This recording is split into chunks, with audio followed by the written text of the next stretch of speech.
116টা কেন্দ্র থেকে বিপুল ভোটে এগিয়ে আছে হাসনাত আব্দুল্লাহ ভাই। একটাতেও তিনি হারেনি। আমাদের এই সমাজের কিছু মানুষ বলেছিল হাসনাত আব্দুল্লাহ একটা রাজমিস্ত্রির সন্তান, সে সংসদে যাওয়ার যোগ্য না, সে সংসদে যেতে পারবে না, সে হারবে। সকল মানুষের মুখের উপরে জবাব কাজের মাধ্যমে সে দিয়ে দিয়েছে। কথায় আছে, আমাদের দেশে হবে সেই ছেলে কবে কথায় না বড় হয়ে কাজে বড় হবে। সেটার প্রমাণ দিয়ে দিল তিনি।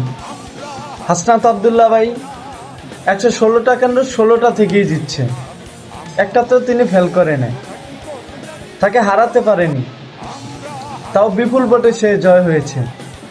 আমরা চেয়েছি হাসনাত আব্দুল্লাহ ভাইয়ের জয় হোক, ইনশাল্লাহ জয় হয়েছে।